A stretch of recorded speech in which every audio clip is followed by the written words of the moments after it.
Greetings from Asbury Park. I'm here at the Wonder Bar for the 5th annual Asbury Park Music and Film Festival.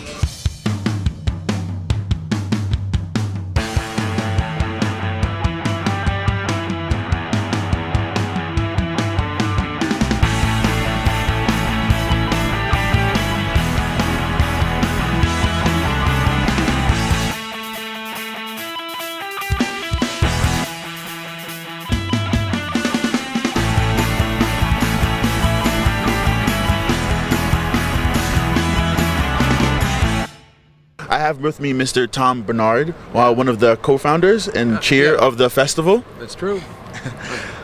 Quick question for you.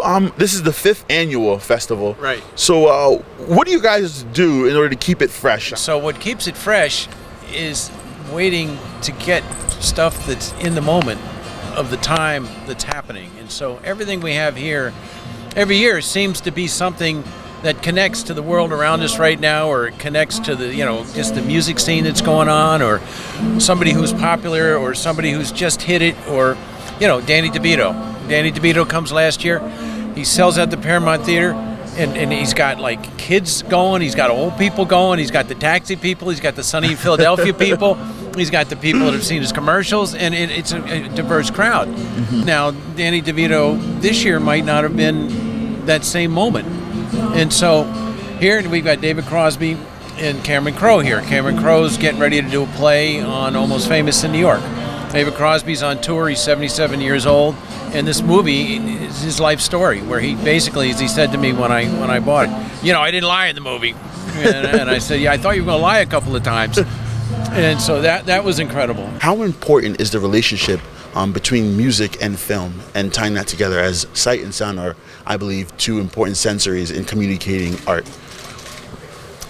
It's one of the great marriages, like music and film when they fuse, and they're not easy mates, you know what I mean? They don't always go together so easily, but when the right song and the right piece of music happen together, there's nothing like it. It explodes in your heart. It's amazing. He's exactly right, and that's where it is now. You got to understand that it wasn't there. People used to make films, and music was just an addendum that they added on at the end. It's sort of like, oh yeah, put some music in there. Like that film my dad made, High Noon. It's a great movie, terrible music.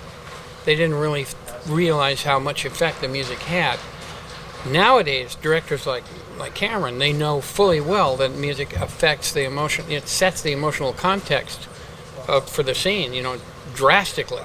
So they are very into music, and they use it very subtly and with great effect. Now, it's a big part of the information that a film is communicating. I've never known an event like this. Coachella's not for charity. Mm-hmm. The New York Film Festival's not for charity. Tribeca's not for charity.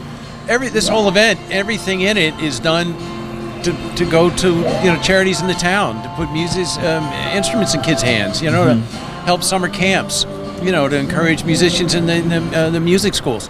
So tell somebody that they want to contribute, and if they show up, they have contributed. I mean, the mixing bus that the guy donated from South Carolina a couple of years ago has 16 mixing stations on it, and they go to the schools and teach kids how to mix music.